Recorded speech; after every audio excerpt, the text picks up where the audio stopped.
Good afternoon. Welcome to Grand Rounds today. A quick informational item is that we will not be having Grand Rounds next Wednesday, but today please remember to sign the attendance record at the back of the auditorium, and also please remember to fill out and turn in the program evaluations so that the CME committee can review those. Today I have the pleasure of introducing Dr. Louai Manini. Dr. Manini is board certified in pediatrics and also pediatric gastroenterology. He did his pediatrics training at Cook County Hospital in Chicago and then did his GI fellowship at the Mayo Clinic in Rochester. And he has kindly accepted the invitation from the CME committee to come down today, or come up today, and update us on GI emergencies. And please join me in welcoming Dr. Manini. Thank you, Dr. Halleberg. Hello, everybody. So today we're going to be talking on common pediatric emergencies that most of us would encounter in the emergency room. And I have a few cases that we're going to be getting your input on. So the first case is a 40-year-old boy that witnessed swallowing multiple earth magnets about 6 hours ago before presenting to the emergency room. At presentation in the emergency room, he is asymptomatic, looks comfortable. He's previously healthy. He doesn't have any significant past medical or surgical history. KUB was done, and it showed multiple magnets in the proximal small bowel. What is the appropriate next step for this young man?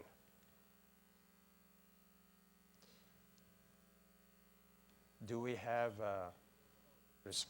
audience response for this one? Okay. I think we're getting the responses. So basically, send him home, admit him for observation for 24 hours, give us a call surgery, or admit him and do serial films. Call us and call surgery, and maybe think about starting some laxatives.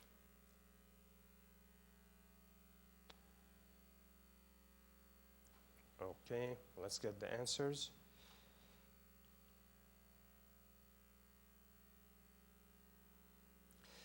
Okay, so for this case, basically the correct, most of you got the right answer. It's admitting him for serial films, consult GI, and surgery.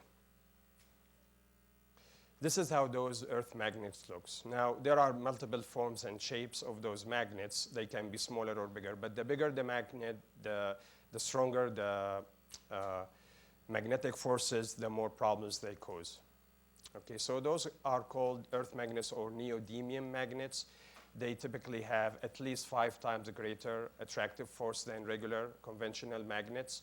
When those are swallowed, when more than one swallowed, 2 or 3 or more, or if one swallowed with another metallic object, there's a risk that they will get attached within the small bowel, and they will entrap small bowel loops in between. And because of the significant force, attractive force, this can lead actually to necrosis, perforation, and peritonitis. This is why those earth magnets can be a quite significant problem and cause morbidity.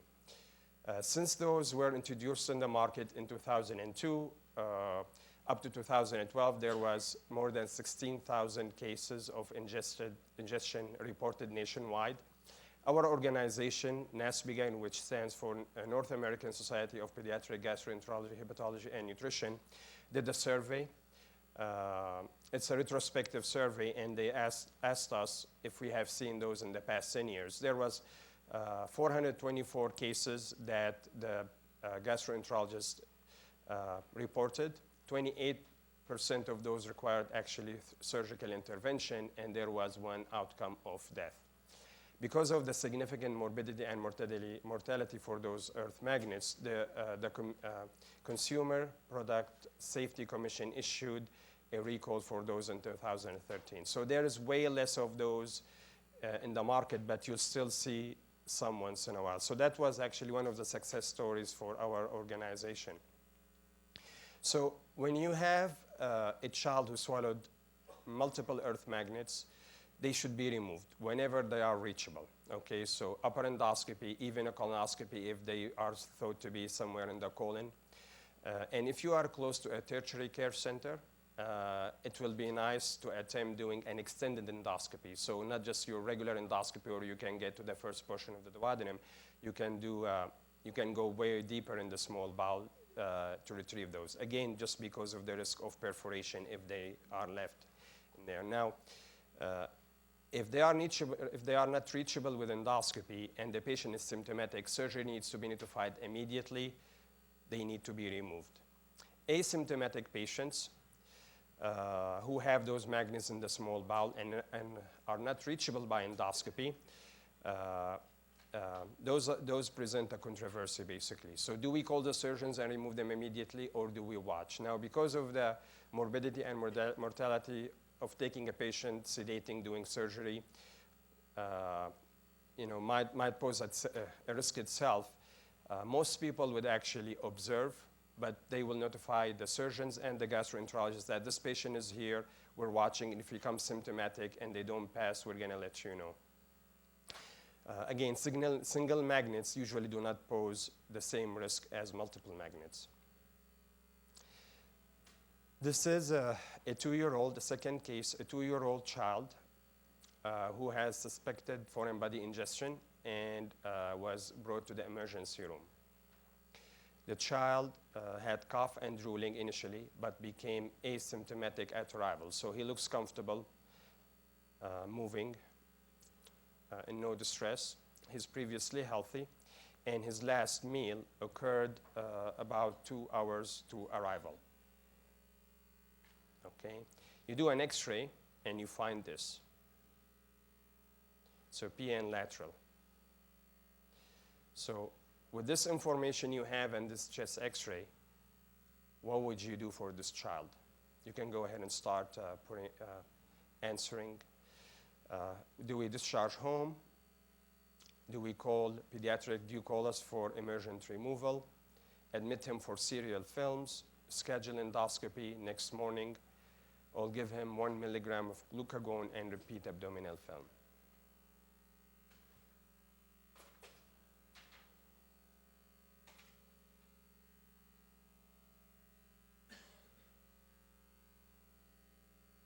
Okay, I think we got enough responses.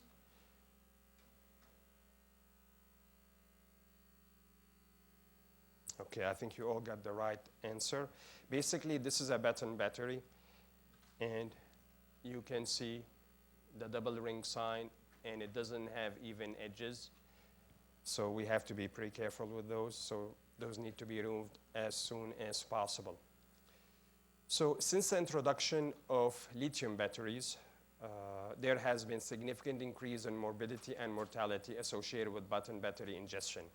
So complications and mortality was almost non-existent, and you can see here that so you can see that it went from almost 0 to 0.115%, which I think translates into a problem for those kids. Those batteries are usually larger in size, and the larger they are, sorry again. Okay. So ingestion of a bigger battery greater than 20 millimeters accounted for most of those ingestions. And those are usually the batteries that can give you problems. Why do we use lithium batteries? Because they have better stability, longer shelf life, lighter in weight, higher voltage compared to the regular mercury and zinc batteries. Lithium batteries can cause more damage because they are usually bigger, so they tend to get impacted more often than the conventional batteries. They have higher voltage, and that can contribute to the damage. And usually all those batteries will cause problems, but the newer batteries might pose a little bit risk than the older batteries. And the most important point is they generate hydroxide radicals that actually can be significantly damaging. This is the main problem with those batteries, those hydroxide radicals. Lithium baton batteries can, when we look at morbidity, basically they cause TE fistulas, perforations, strictures, vocal cord injuries, and enteroenteric fistula. And fistulas are the main, aortoenteric fistulas, and this is the main problem with those. My partner, Dr. Carlin, when he was a fellow, I've never seen a case of aortoenteric fistula, but he has seen one, and that kid died basically. And the kid was completely asymptomatic at presentation. So those ingestion can be pretty tricky, especially in a younger child. So endoscopy is usually recommended if the button battery is in the esophagus, if it's in the stomach, in a young child less than 5 years of age, and the button battery is greater than 20 millimeters. Why do we do that, even if it's in the stomach? Because the younger age, the bigger size of the battery is a risk for complications. So even though it's in the stomach, you want to make sure there is actually no damage has occurred to the esophagus while the battery is passing. If the button battery is still in the stomach for more than 48 hours, it should be removed too. Now, when do we do observation? If we are very sure that the battery passed to the stomach within 2 hours or less of ingestion, and if the button battery is in the stomach of an older child or it's smaller in size. Another case. So this is a 14-year-old male who presents to the emergency room with chest pain and inability to swallow saliva. He was eating hot dogs when this happened. He had dysphagia and heartburn in the past. His mother has asthma and his father has GERD. What is the most likely diagnosis? This is what we found when we scoped this child. This is actually, looks more of a chicken, but this is what he had. So he has a food impaction, and the esophagus doesn't look very healthy, I think. Okay, so we can get some responses.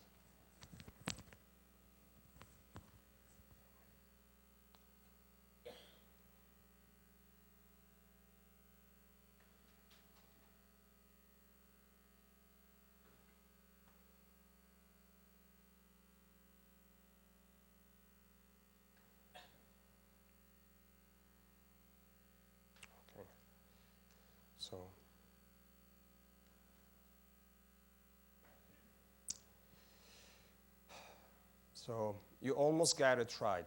This can actually be GERD with stricture and can be eosinophilic esophagitis. But in this case, I think this is, with this story, it points towards eosinophilic esophagitis or EE more than GERD. Basically, for a young male like this, to have GERD complicated with the stricture is very unlikely, even though there's a family history.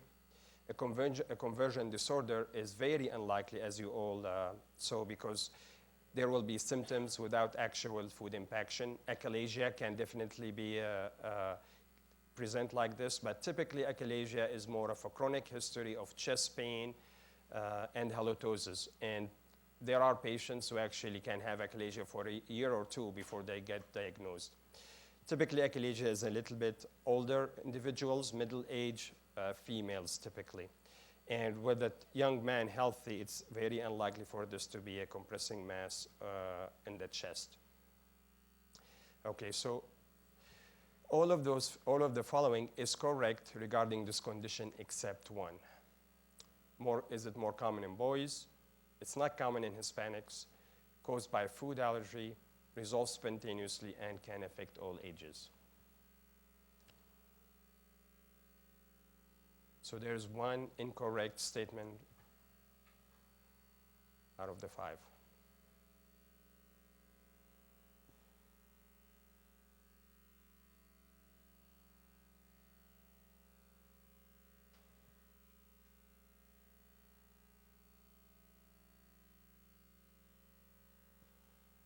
And I think you got to try this time. The incorrect statement is that it resolves spontaneously. It usually doesn't. So basically, EE is a chronic inflammatory condition of the esophagus caused by eosinophils. A lot of people like to call it asthma of the esophagus. It's the same kind of disease. slightly different manifestation because of the different location. It's caused by food and environmental allergens. And there are probably some few cases out there that are just idiopathic, and you never figure out what's going on with those kids.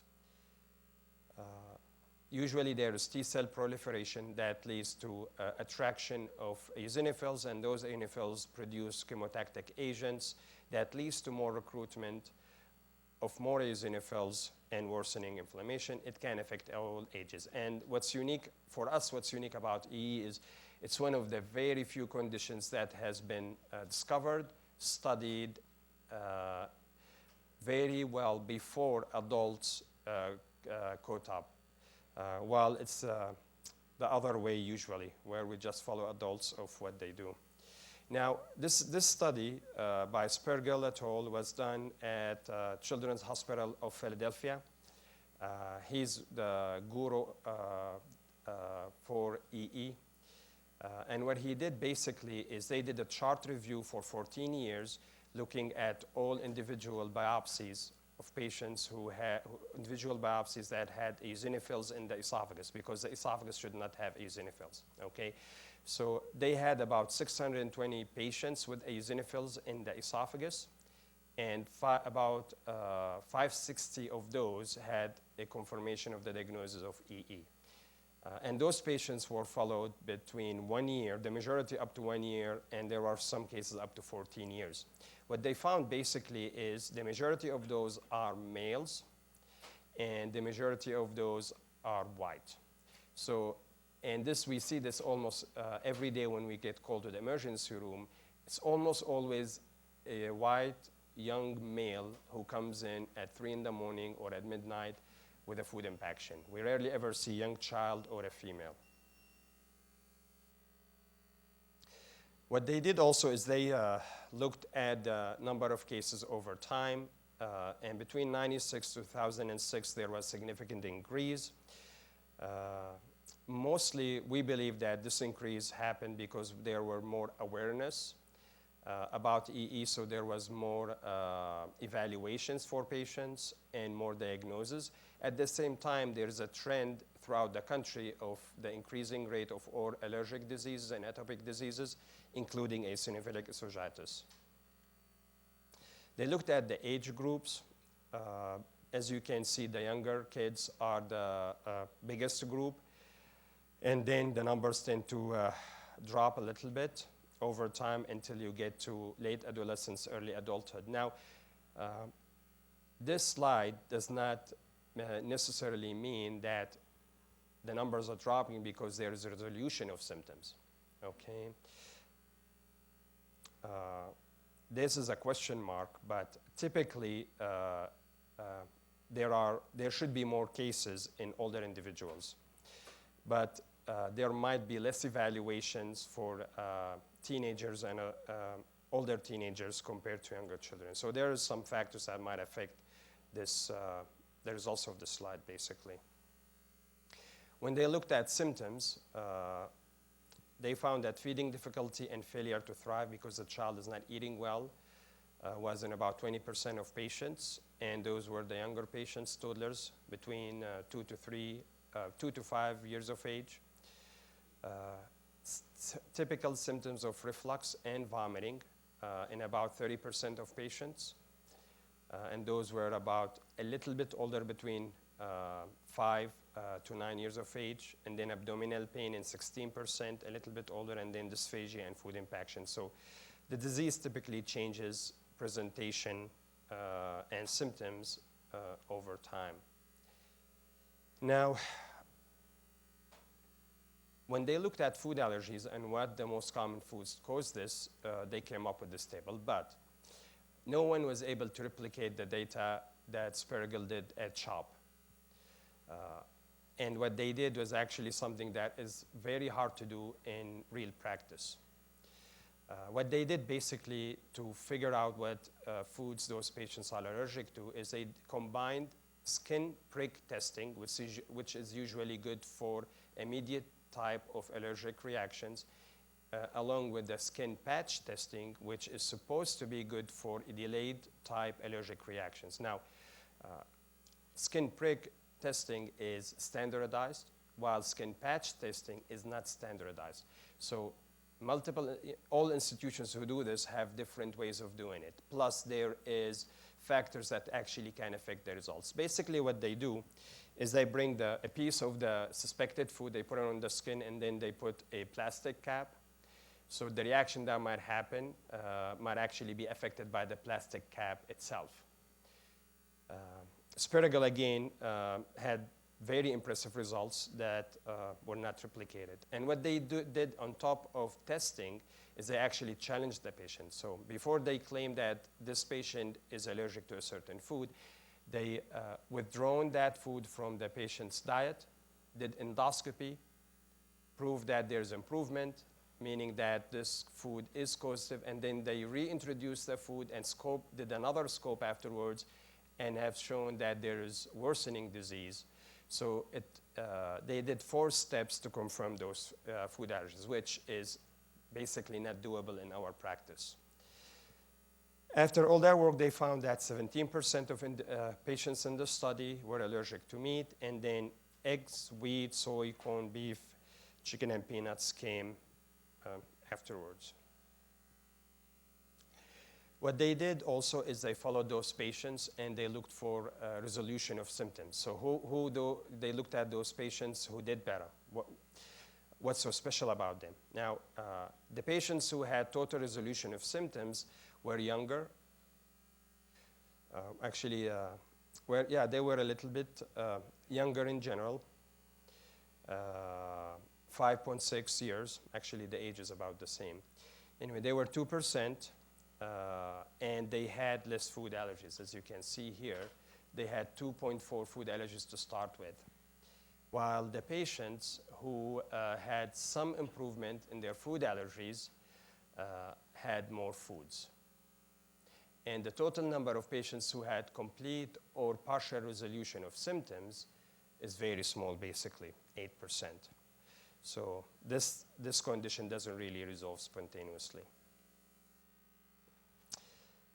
Another way of showing symptoms in relation to time and age. So it starts with feeding difficulties, changes into GERD-type symptoms, and then abdominal pain when they get around 10 years of age, and then they start having some dysphagia, food impaction, and then esophageal stricture. So as the manifestations and presentation of disease changes over time, there is persistent inflammation that leads to scar formation and strictures. This is what we usually find on endoscopy. The most common finding is linear furrows, and you can see those lines. This is the very typical presentation of EE. The most common finding is esophageal rings.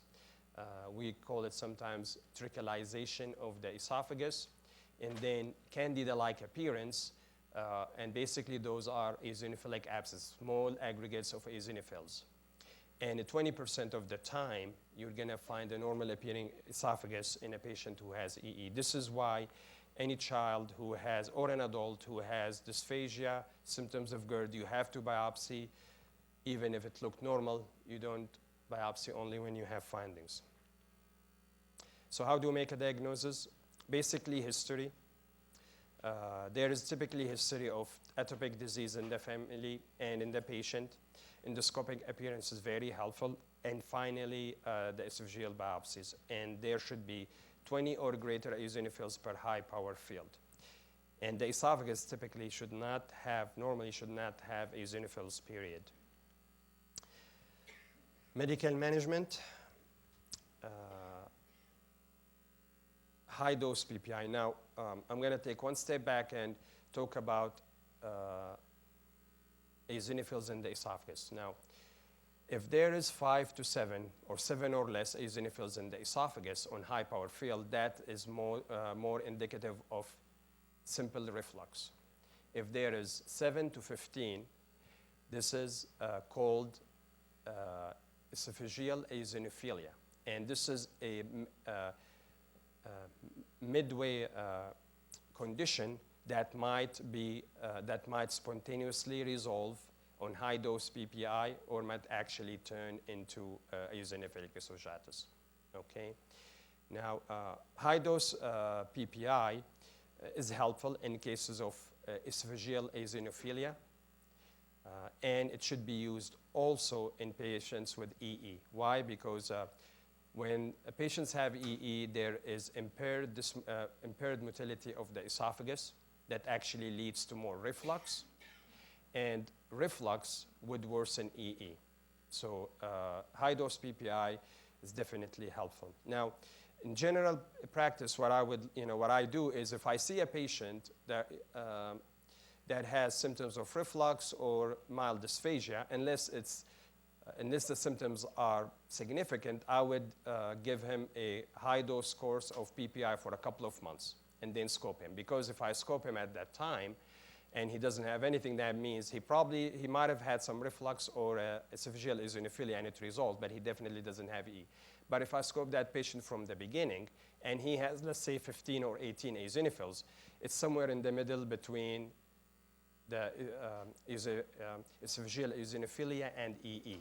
And in this case, I have to give him a high dose PPI for 2 months and rescope him again. So basically, when you guys see those patients that have minor symptoms of reflux or minor dysphagia, it will be very nice to start them on high dose PPI until they see the gastroenterologist, because that might be actually saving them an endoscopy. The mainstay of therapy for EE is swallowed topical steroids, Pulmicort or Flovent. For Pulmicort, we usually use this in younger patients who cannot really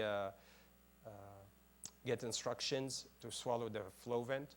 And it can be dissolved in Splenda. You can dissolve in a little bit of powdered formula and other forms of powder, basically to make it a little bit sticky. So when they swallow it, it actually sticks on the surface of the esophagus, so it decreases the inflammation. Patients should not be eating or drinking for about 30 minutes afterwards. Now, the problem with the fluticasone and budesonide, when you use it, you're probably going to be using it for a long time. Now, does this pose a risk on the hypothalamic adrenal axis and cause suppression long time? We don't really know. Okay, but those are usually benign and safe, or I would say less potent, as they have first pass metabolism through the liver, which actually make them even less potent. One thing that I have seen quite often is candida. When you use those for a long time and the patient's doing great, and suddenly they come in and they have significant dysphagia, and a week before they were doing great, you have to suspect candida, especially if they are taking a good amount of swallowed Flovent. Now, oral steroids are usually used in refractory cases, or if there is extensive disease, meaning eosinophilic gastroenteritis. And those patients have stomach aches. Sometimes they have ascites, diarrhea. They have a more burden of disease. Mast cell stabilizers and singular are usually or thought to be effective initially, but after several years of experimenting with those two, they are not really that helpful. So they came out of practice. We don't use them anymore. It's PPI and Flovent. Studies have looked at biologics. Omalizumab is an anti-IgE antibody that is FDA approved for the use of severe allergic asthma and for severe idiopathic hives. They've tried that in EE. They were not successful. Mepolizumab is an humanized antibodies against IL-5, which is the main interleukin secreted by eosinophils to recruit more eosinophils to the esophagus. And studies has not been successful. Or studies have not shown any success with those two biologics. Dietary management, since this is a food allergy, there are 3 things that we can do. The first one is a targeted food elimination. If we know what he's allergic to, we eliminate those foods. But again, in real practice, I have more than 50, 80%. We have a lot of patients, and my partners and myself have never found a way to actually pinpoint the actual foods that patients are allergic to. Again, what Spergel did in CHOP cannot be replicated anywhere else. But if you can and you eliminate those, that might be helpful. And the rate of success in resolving the eosinophils from the esophagus can be close to 90%. Now, somebody came up, or Kagawala came up with the idea that why don't we do empiric elimination diets where we eliminate the common foods that anybody can be allergic to. And the 6-food elimination diet involves cow's milk, soy, eggs, wheat, peanuts, shellfish, and fish. And the success rate with this diet can be up to 90%. If you do 4-food elimination, which is the first 4 foods, milk, soy, egg, and wheat, that success rate can be up to 80%. Okay? And then amino acid-based formula. I've never had any patient who actually was willing to take formula for 2 months for EE. Aside from the difficult implementation in these diets in children, the other thing is you have to do endoscopy quite often for every time you do a change in the diet to see that there is improvement on biopsies and not symptomatic, because symptoms and biopsy findings do not really correlate that well. So even if the patient states that they're feeling okay when you eliminate a food, to actually prove that they are doing better, you have to do the scope. This is one other limitation of the dietary management, because most parents don't want their kids to be scoped a few times a year. And the average number of endoscopies for patients who have EE in Cincinnati and CHOP is 6 to 8, especially if they are new diagnoses. So it's pretty stressful for the families. Finally, endoscopic dilations. We've been dealing with this for years. I said I have tons of patients, and very recently I had a kid, a 10-year-old, that actually had to dilate. So there maybe is a trend out there, not just increasing in the number of cases and maybe severity. Now, people have found also that there might be a risk, but there might be a connection between celiac disease and EE. And the study I'm citing here basically looked at 40 patients who had proven celiac, and 10% of those had EE. And when they did the gluten-free diet for celiac, 2 of the 4 patients, or 50% of the patients who had EE with celiac did well. There are other studies that looked at that. They haven't been able to, to find the same numbers, but it's out there that if you have EE, if you have celiac, you might have EE, and patient with EE might do better just on gluten-free. Okay. One more case. So this is a 40-year-old brought to the emergency room for suspected ingestion of toilet cleaner.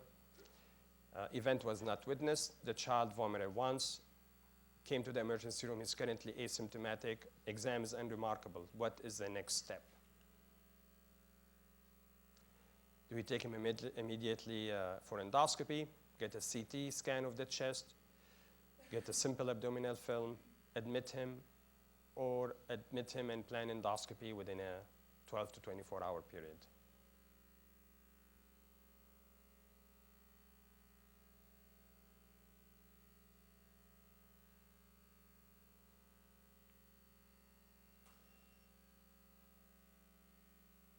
Okay.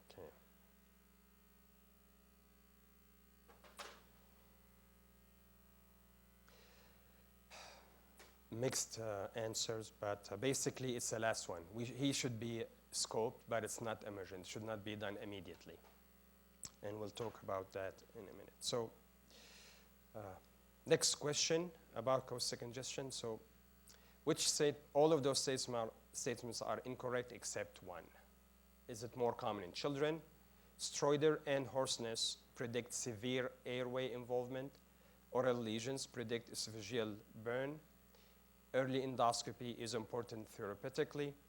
Long-term risk of carcinoma is 100 times greater than general population.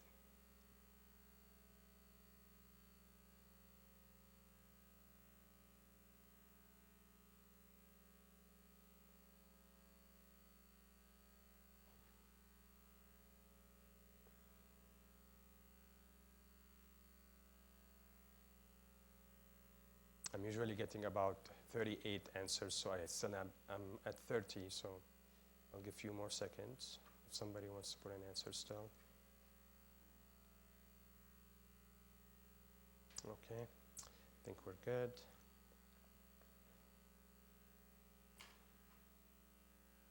Okay.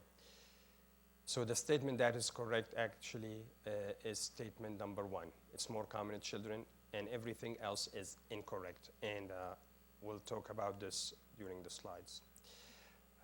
So caustic injury occurs 80% in children, and it's usually unintentional. In adults, it's usually intentional, suicidal. Now, acids are different from alkali. They usually cause coagulation necrosis, and then they form an eschar that actually tends to be like a protective layer against further penetration, while alkali combine with tissue protein and cause significant necrosis, and they can actually penetrate much deeper. Okay, this is a list of common households of caustic material. In the United States, it's more usually alkali being ingested because we don't use acids as much as a household cleaners. Acids are usually more common in the underdeveloped world and in the developing world. It can be liquid, it can be like particles or powder, and those usually give less problems. It's not easy to swallow as liquids.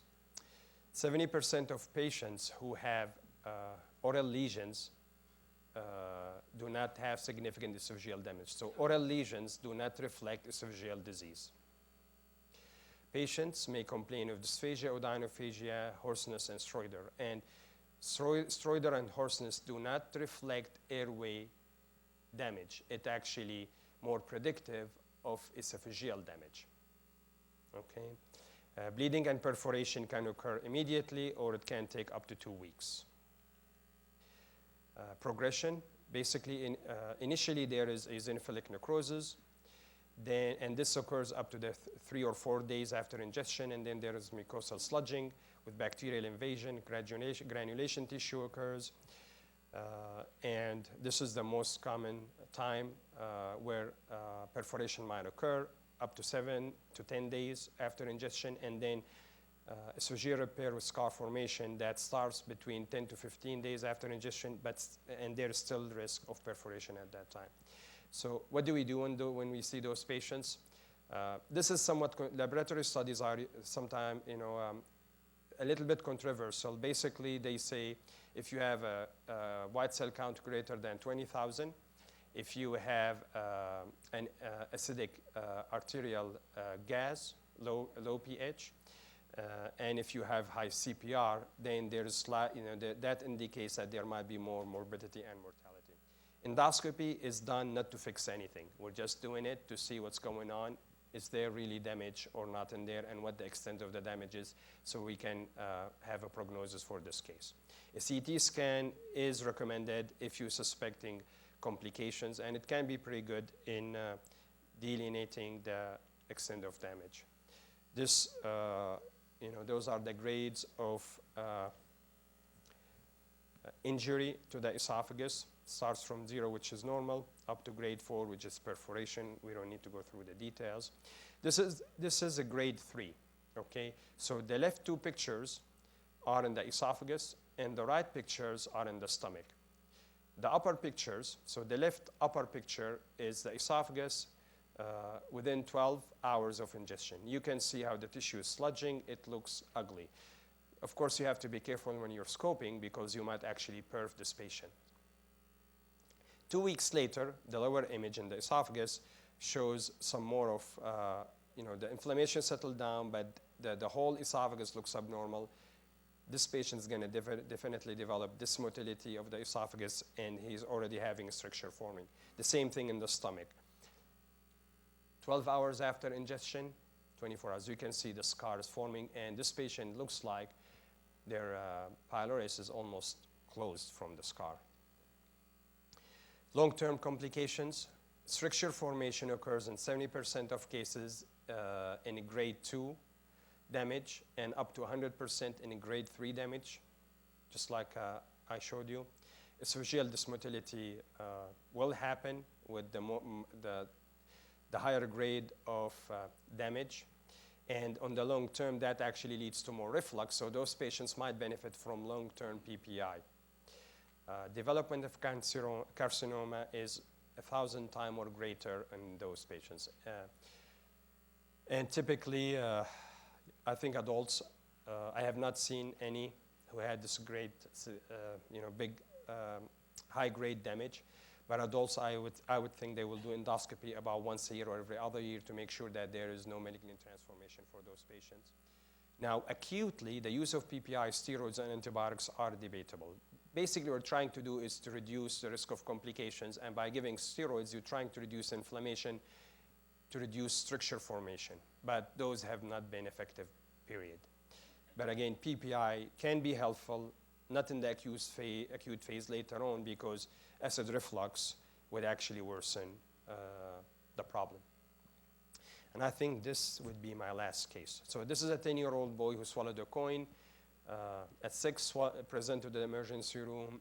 6 hours later, he is asymptomatic. He's otherwise healthy. Nothing really significant in his past medical history. This is his X-ray. Okay, and we'll comment on this in a second. So what is the most important thing to do for this kid right now? Give us a call because he needs immediate removal. Discharge him home and have him come in a day. Call ENT for bronchoscopy.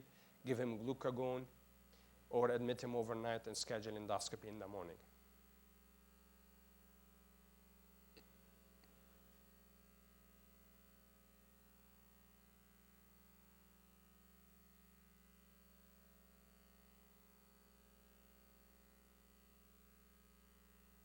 Okay. Another mix answer. Basically, it's 28. It's 28%. It's admit and do endoscopy in the morning. And I'm going to go back to this film. Well, this is not the typical positioning of the. This is a coin. It's not a button that you can see here. Ages are equal. There is no double ring over there. This is typically how foreign bodies would occur in the airways. And the esophagus should be the other way around. Okay, but if we look carefully here, you can see this is the main bronchus, and this is the carina, and this is the biofraction. So this is not really in the airways, it's in the esophagus, but it's just positioned in an unusual way. And this is actually a case that I had 2 weeks ago.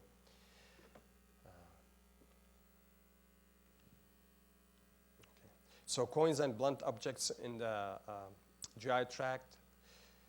Coins are the most common ingested objects in children in the United States. If those patients are asymptomatic, you can wait up to 24 hours simply because the risk of damage, even if it's still in the esophagus, does not increase much until it's 24 hours and beyond. Unlike button batteries, where the risk it goes significantly higher beyond 2 hours. Okay. Objects greater than 2.5 centimeters in diameter and 6 centimeters in length are less likely to pass spontaneously. And the previous guidelines used to say 5 centimeters in length, but those guidelines came just recently, April of this year, and they moved this up instead of 5 to 6 centimeters. The risk of impaction increases in younger children, basically, and the bigger the object. Glucagon can be helpful, but it's controversial. Some people would say some people try it with actually food impaction in the distal esophagus or coin. It doesn't help much if it's in the upper or middle esophagus. Basically, glucagon would relax the muscles and the lower esophageal sphincter. So if the coin is in the distal esophagus, you give 1 milligram of glucagon, and the child is of a good age, it might just pass without any problem. But it's still controversial. In my practice, it's actually been very helpful. but I use it again only in the distal esophagus. Always repeat a film before you take them down to the emergency room and do endoscopy, because by the time you evaluated the patient, the coin might be in the stomach and you can avoid doing endoscopy. Gastric coins, you all know, you don't have to remove those. It can stay there up to a month. And if the coin is in the esophagus and there is no GI person available, you can consider a Foley catheter. I've never done that because I have the luxury of using a scope, but this should be done under fluoroscopic guidance. Now, for this same patient, she came, I think this patient came like maybe midnight or 11, and by the time I get there, evaluate her, we're planning to take her down to the down to the OR to take her. I said, let's get a stat film, make sure it's still in the esophagus. Well, guess what? It's already in the stomach. So plan changed, and she was discharged home. Okay, so all symptomatic foreign bodies in the GI tract are considered emergent. So any patient who has symptoms, something needs to be done. Button batteries in the esophagus and esophageal or gastric earth magnets are the only emergent cases, even if the patient is asymptomatic. And again, especially for earth magnets, they need to be a little bit bigger with good strength, good force, attractive force. The risk of complication increased with larger objects or in younger children. Endoscopy is usually therapeutic but can be diagnostic in cases of food impaction, because you're going to take biopsies to look for EE. You're going to evaluate for extent of damage in the esophagus for caustic ingestion. And also, you might do an endoscopy in a symptomatic child who has a button battery in the stomach, just to see if it caused already any damage. EE is a chronic problem and can affect all age groups, doesn't resolve spontaneously. Consider EE in any child who has feeding difficulty, dysphagia, and non-responsive reflux. Radiolucent objects is case dependent and usually require some form of imaging. Those are usually the toughest for us to make a decision. And you can always call us, because you can never go wrong if you give us a call. Thank you very much for listening, and I'm ready to take any questions. Yes, please.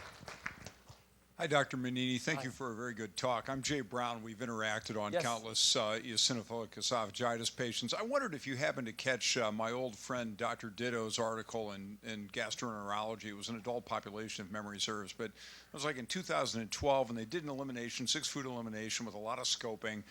But they found 60% in that study were responsive to the elimination of wheat, and 50% with milk. And such a dilemma, because I want to treat these kids. I put them on the PPIs and oftentimes the topical steroids, but I usually throw it out there for the family to consider the discontinuation of wheat on a trial basis and dairy on a trial basis, and I don't set them up for rescoping. But in Ditto's study, it was surprising to me that within about 5 days they were able to notice some subjective improvement as well. So do you ever do that? Do you ever say throw the milk and the wheat overboard temporarily? Well, for us, I usually like to recommend, if I'm going to do it, if I want to do an elimination, I want to make sure that the change in diet is actually going to be helpful and evaluated. So I usually don't recommend a single food, even though those results were pretty good. Because if we're going to go that route, we're going to do a lot of endoscopies. So I would like to be more aggressive, basically, in doing those elimination. But I think for adults, since they make decisions for themselves, it might be easier to do those dietary changes. But restricting a child's diet can be hard for the child and the family. So I like to take more of an aggressive approach when I do that. But let me tell you, even a single food elimination is not very easy to offer families. And the one common thing, or the one thing that families most of the time might not have trouble with, is milk. But aside from milk, it might be a little bit hard, yeah. Okay, any more questions? Okay, please go ahead. Okay. On those, thanks, Dr. Manini. I'm John Passion. We've talked before several times. On those caustic ingestions, Yes. if the scope is normal, are they out of the woods? Yes. Yep. That's it. If the scope is normal, that's it. Yep. You don't have to do much. Any more questions? Well, thank you very much for your time. Thank you for having me here.